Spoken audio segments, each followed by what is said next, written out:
نوجوان بھائیوں، عفت مآب ماں اور بہنوں، السلام علیکم ورحمۃ اللہ وبرکاتہ۔ حج قربانی کے اس مخصوص پروگرام میں آپ سب کا خیر مقدم ہے۔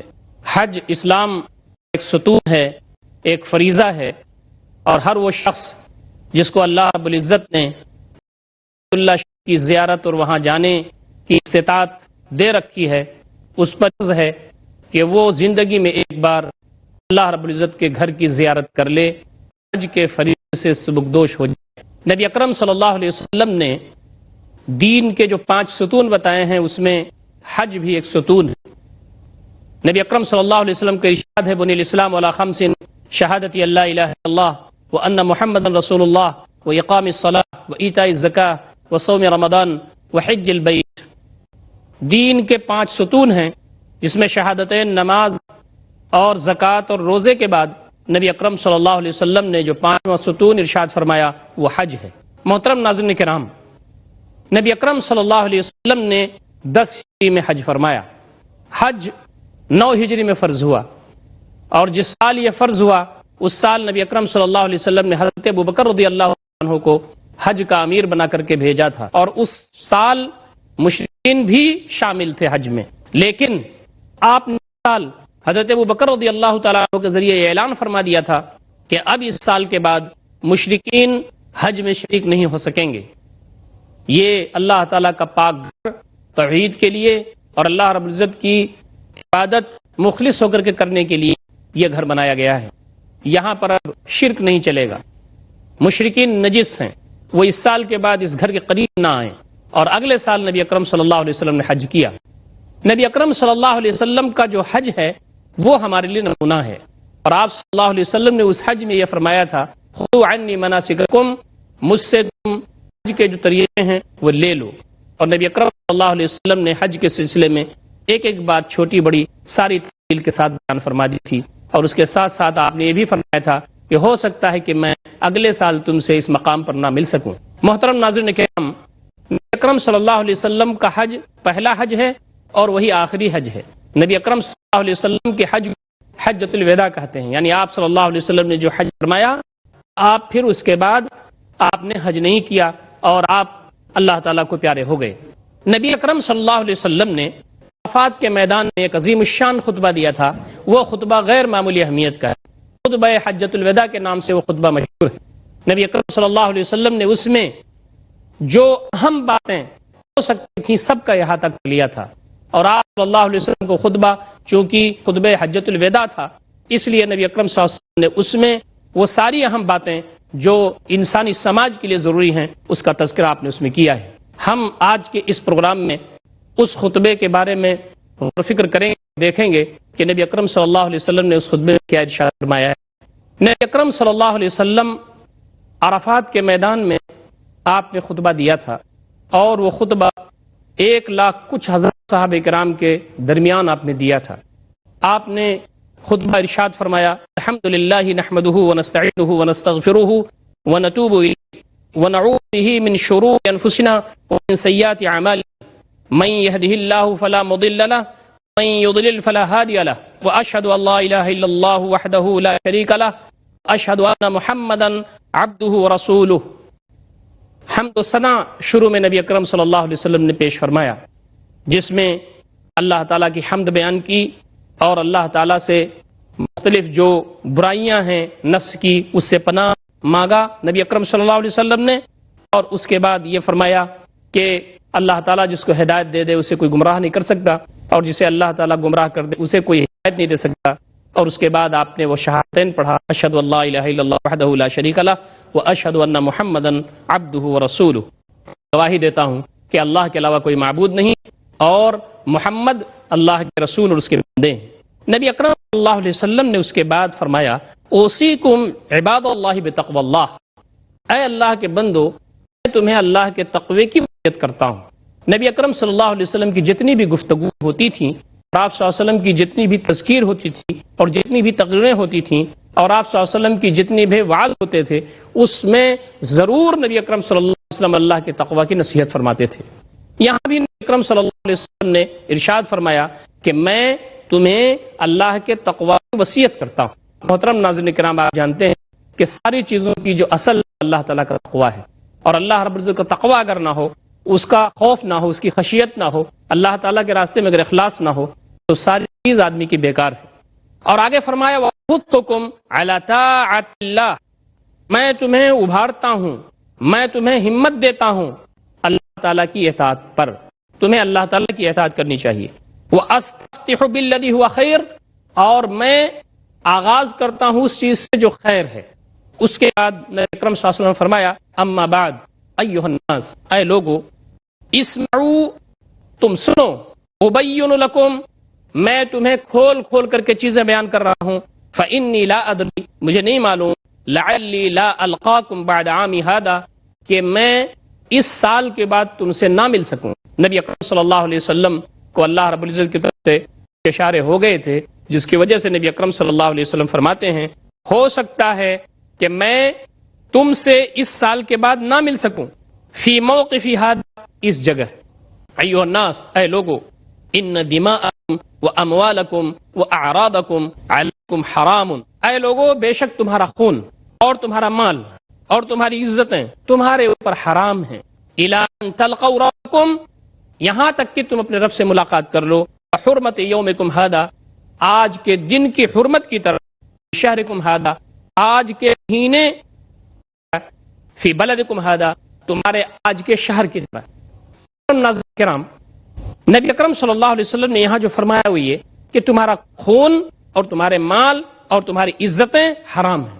اسلام نے انسان کے خون کی اہمیت دی ہے اور کہا ہے کہ کسی نے اگر ناحق کسی کا خون کیا تو گویا کہ اس نے پوری ہیومینٹی کو، پوری انسانیت کا قتل کر دیا۔ من قتل نفسا بغیر نفس او فساد فی الارض فکانما قتل الناس جميعا ومن احیاها فکانما احیا الناس جميعا، جس نے کسی نفس کا، کسی جان کا ناحق خون کیا تو گویا اس نے پوری انسانیت کا خون کر دیا، اور جس نے کسی انسان کو بچایا اور اس کو زندگی دی تو گویا اس نے پوری انسانیت کو بچایا اور اس کو زندگی دی۔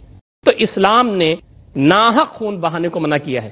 اسی لیے نبی اکرم صلی اللہ علیہ وسلم یہاں جبکہ آپ خطبہ دے رہے ہیں حج کے خطبے میں، عرفات کے میدان میں، فرماتے ہیں کہ تمہارا خون حرام ہے اور اسی طریقے سے تمہارا مال حرام ہے۔ ہر شخص کو یہ اختیار ہے اور اس کا وہ حق ہے کہ اس کی جان محفوظ رہے، اس کا مال محفوظ رہے، اس کی عزت محفوظ رہے۔ یہ آدمی کی بنیادی ضرورتوں میں سے ہیں، یہ وہ حقوق ہیں جس کو فنڈامنٹل رائٹس کہتے ہیں، بنیادی حقوق انسان کے ہیں کہ انسان کی جان محفوظ رہے، اس کا مال محفوظ رہے، اس کی عزت محفوظ رہے۔ اسلام نے اس کی سیکورٹی دی ہے، اور اس کے بارے میں نبی اکرم صلی اللہ علیہ وسلم نے جو عظیم خطبہ دیا تھا اس میں آپ صلی اللہ علیہ وسلم نے شروع کے بعد فرمائی کہ تمہارا خون اور تمہارے مال اور تمہاری عزتیں تمہارے اوپر حرام ہیں۔ آدمی کی عزت بہت اہمیت کی حامل ہے اسلام کے اندر۔ کوئی کسی کی عزت کے پیچھے پڑے، کوئی کسی کی بدنامی کرے، کوئی کسی کے سلسلے میں کوئی بہتان باندھے، کوئی کسی کی غیبت کرے، کوئی کسی کی جاسوسی کرے، تجسس کرے، وغیرہ وغیرہ، یہ ساری چیزوں سے اسلام نے روکا ہے، اسی لیے کہ آدمی کی ایک عزت ہے، آدمی کا ایک وقار ہے، اس کا ایک احترام ہے، اس کا خیال رکھا جانا چاہیے۔ نبی اکرم صلی اللہ علیہ وسلم نے تینوں باتوں کا تذکرہ اپنے خطبے کے شروع میں کیا کہ تمہارا خون اور تمہارے مال اور تمہاری عزت حرام ہے، یہاں تک کہ تم اپنے رب سے ملو۔ مطلب اس کا جب تک تمہیں موت نہ آ جائے، کہ حرمت یومکم ھذا، آج کے دن کی حرمت کی طرح، شہرکم ھذا، آج کے مہینے کی حرمت کی طرح، فی بلدکم ھذا، تمہارے اس شہر کے حرمت کی طرح۔ دیکھیے وہ دن کہ اللہ رب العزت کے نزدیک اس کی حرمت ہے، اور اسی طریقے سے یہ مہینہ جو ذی الحجہ کا مہینہ بھی محرم ہے، وہ حرام ہے اللہ تعالیٰ کی نظر میں، اور اسی طریقے سے وہ مکہ بھی اللہ رب العزت کی نظر میں اس کی حرمت ہے۔ محترم ناظرین کرام، وقت ہو گیا ایک چھوٹے سے وقفے کا، انشاءاللہ وقفے کے بعد ہم پھر حاضر خدمت ہوں گے، اور نبی اکرم صلی اللہ علیہ وسلم کا جو خطبہ آپ نے عرفات کے میدان میں دیا تھا اس خطبے پر غور و فکر جاری رکھیں گے۔ والسلام علیکم ورحمۃ اللہ وبرکاتہ۔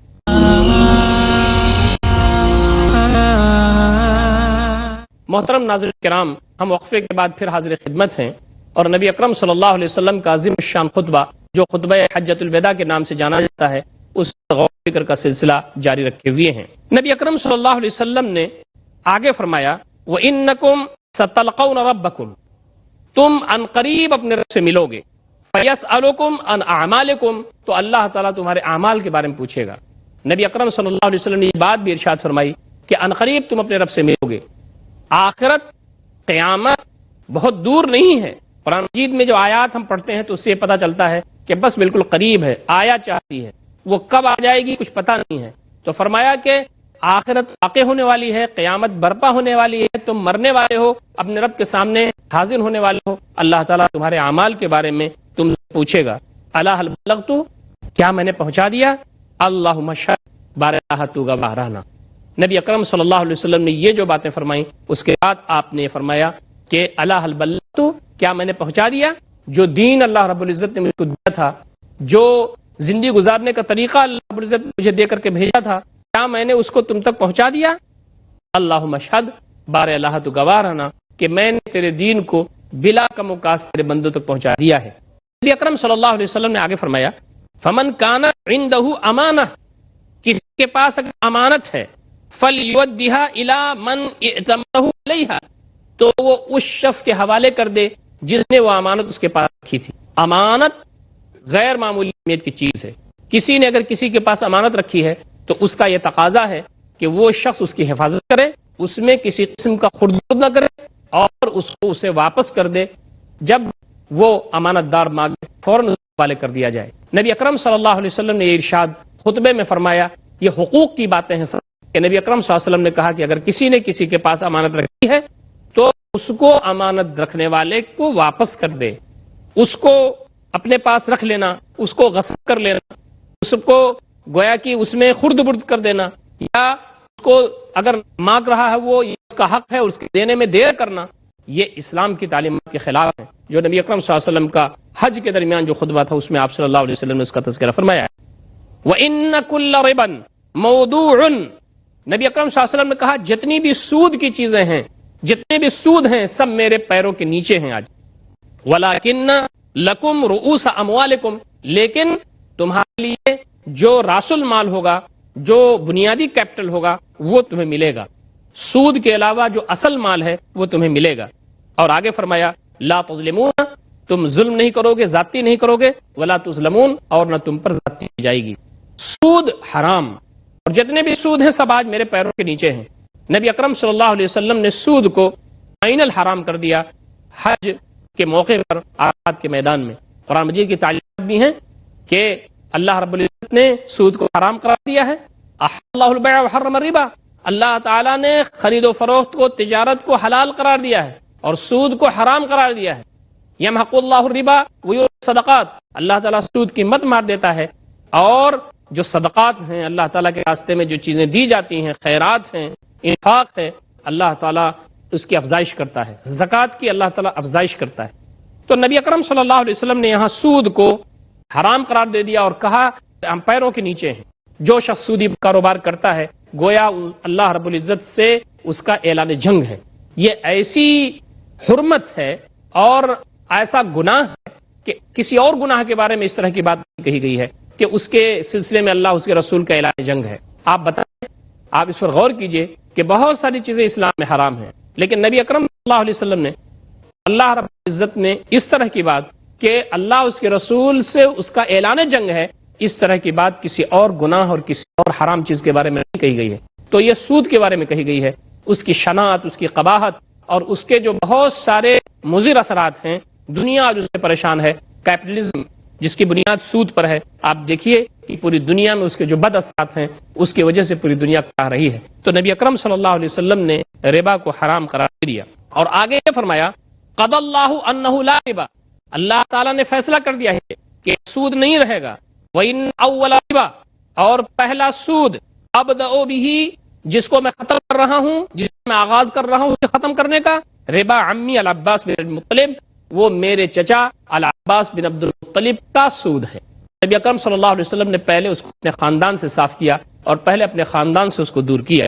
اس کے بعد فرمایا وَإِنَّ كُلَّ دَمٍ فِي الْجَاهِلِيَّةِ مَوْضُوعٌ, اور کہا کہ جاہلیت کے زمانے میں کوئی بھی خون جو تھا وہ اب میرے پیروں کے نیچے ہے. جاہلیت میں کیا ہوتا تھا, ایک آدمی خون کرتا تھا, قتل اگر کسی نے کر دیا تو پھر اٹھ کر کے اس کے 10 آدمیوں کا قتل وہ کرتے تھے, پھر وہ اس کے 100 آدمیوں کا قتل کرتے تھے, اور یہ جنگ ان کے درمیان جاری رہتی تھی, جس میں وہ جنگ فخر کی جنگ تھی, وہ جنگ نسب اور حسب کی تھی, وہ قبیلے کی برتری اور عظمت کی جنگ تھی.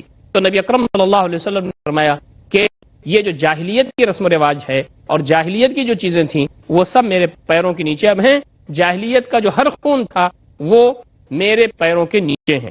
پھر اس کے بعد آپ نے فرمایا وَإِنَّ أَوَّلَ دِمَائِكُمْ، اور پہلا خون اَدَعُ، جس کو میں اپنے قدم کے نیچے، جس کو اپنے پیروں کے نیچے میں رکھتا ہوں، وہ دما عامر ربیعہ بن حارث بن عبد المطلب. عامر بن ربیعہ بن حارث بن عبد المطلب کا خون ہے. نبی اکرم صلی اللہ علیہ وسلم نے اس خون کو بھی معاف کر دیا اور اس کو کہا کہ آج میرے پیروں تلے ہے، یعنی اب اس کے بارے میں کسی قسم کی کوئی بات نہیں کی جائے گی.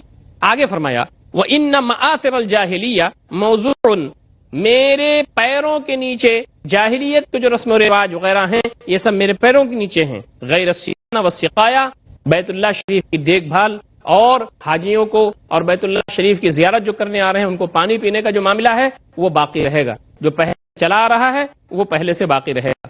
والعمد قبض، اور نبی اکرم صلی اللہ علیہ وسلم نے فرمایا کہ اگر جان بوجھ کر کے کوئی قتل کرتا ہے تو وہ قصاص میں قتل کیا جائے گا. وشبہ العمدی، اور شبہ عمد یعنی جو جان بوجھ کر کے قتل کرنے کے مشابہ ہے، اس کے بارے میں نبی اکرم صلی اللہ علیہ وسلم نے فرمایا کہ ما قتل بالعصا، لاٹھی سے، ڈنڈے سے اگر کسی کو مارا گیا ہے اور وہ مر گیا، والحجر، اور پتھر سے کسی کو مارا گیا ہے وہ مر گیا، وفیہ میۃ بعیر، تو اس میں 100 اونٹ دیت کے طور پر اس میں 100 اونٹ دیے جائیں گے. نبی اکرم صلی اللہ علیہ وسلم نے یہاں یہ بات بھی صاف فرما دی کہ اگر کوئی کسی کو جان بوجھ کر کے قتل کرتا ہے تو پھر اس کی سزا اسلام نے یہ متعین کی ہے کہ اس کے قصاص میں وہ قتل کیا جائے گا، یعنی اس کے بدلے اس کو قتل کیا جائے گا، الا کہ اس کے جو ورثہ ہیں، اس کے جو اولیاء ہیں وہ معاف کر دیں اور دیت لے لیں. اسی طریقے سے شبہ عمد، وہ جان بوجھ کے تو نہیں ہے لیکن جان بوجھ کر کے اس سے مشابہ ہے.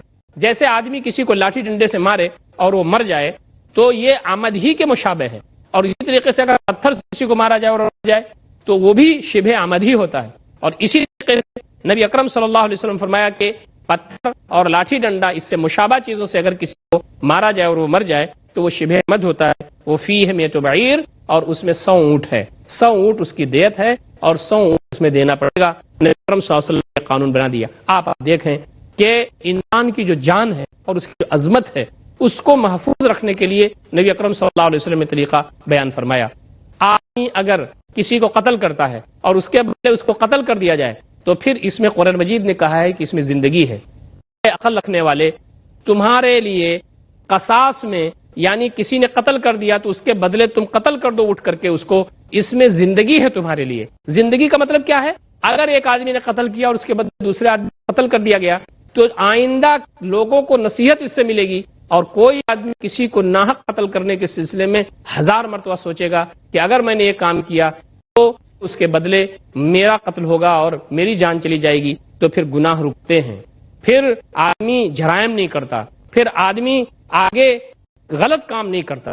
تو یہ جو اسلام میں سزائیں ہیں وہ اصلاً سزا اس لیے رکھی گئی ہے تاکہ سماج کے اندر، معاشرے کے اندر، سوسائٹی کے اندر حالات اچھے ہوں اور جو برائیاں ہیں وہ رکیں. تو اسی لیے فرمایا گیا کہ اے عقل رکھنے والے، یہ جو قصاص ہے، بدلے میں جو قتل کیا جاتا ہے آدمی، اس میں زندگی ہے. نبی اکرم صلی اللہ علیہ وسلم نے آگے فرمایا ایھا الناس، اے لوگو، ان شیطان قد یئس من ان یعبد فی ارضکم ھذہ ابدا، شیطان اس بات سے مایوس ہو گیا ہے کہ تمہاری اس زمین میں اس کی عبادت و بندگی کی جائے. اس سے شیطان مایوس ہو گیا ہے. نبی اکرم صلی اللہ علیہ وسلم نے یہ فرما دیا تھا یہ جو علاقہ ہے، یہ جو خطہ ہے، اس میں انشاءاللہ العزیز اب شرک نہیں آئے گا. تو شیطان تو اس بات سے مایوس ہو گیا ہے کہ اس کی بندگی اور عبادت کی جائے اس جگہ، فی ارضکم ھذہ، تمہارے اس زمین میں ہمیشہ کے لیے مایوس ہو گیا ہے کہ یہاں اس کی دال گلنے والی ہے، اس کی بندگی نہیں ہونے والی ہے، اس کی بات نہیں مانی جانے والی ہے. لیکن ولکنہ ان یطع فیما سوا، لیکن یہ ہو سکتا ہے کہ وہ اس کے علاوہ اس کو اللہ تعالیٰ کے کاموں میں ساجی ٹھہرایا جائے، اس کی عبادت کی جائے، یہ تو نہیں ہو سکتا، لیکن اس کے علاوہ اس کی اطاعت کی جائے گی. اس کے علاوہ میں، عبادت کے علاوہ میں، یعنی وہ بہکا دے گا، وہ طرح طرح کے وسوسے ڈالے گا، وہ اپنے پھندے میں جکڑ دے گا، وہ تم کو کھینچ کے دوسرے امور جو دین اسلام کے اور بھی روکنے کے ہیں اس طرف جائے گا اور تم کو اپنی اطاعت پر مجبور کر دے گا. تو عبادت تو اس کی نہیں ہو سکے گی اس زمین پر، لیکن وہ اپنی اطاعت کروا لے گا، طرح طرح بہانے اور طرح طرح کی باتوں میں آدمی کو پھنسا کر کے الجھا کر کے وہ کچھ ایسا ماحول بنائے گا کہ اس کی اطاعت کی جائے، اس کی بات مانی جائے۔ آگے نبی اکرم صلی اللہ علیہ وسلم فرمایا فَقَدْ رَضِيَ بِهِ مِمَّا تَحْقِرُونَ مِنْ أَعْمَالِكُمْ، تو شیطان اب اس بات پر راضی ہو گیا ہے کہ وہ امور جو تم بہت معمولی سمجھتے ہو اس میں تمہیں پھنسا دے۔ بہت معمولی تم اس کو سمجھتے ہو کہ ٹھیک ہے، یا ہوتا ہے تو ٹھیک ہے، ہو نہیں ہوتا تو نہیں ہو، ان امور میں تم کو پھنسا کر کے چھوٹی چھوٹی برائیاں تم سے وہ کروا لے گا۔ اور آگے فرمایا فَاحْذَرُوهُ عَلَىٰ دِينِكُمْ، تو تم شیطان سے چوکنا رہو اپنے دین کے سلسلے میں۔ نبی اکرم صلی اللہ علیہ وسلم نے خطبہ حجۃ الوداع میں شیطان کے سلسلے میں چوکنا رہنے اور شیطان کے بارے میں بڑی ہی اہم بات بتائی۔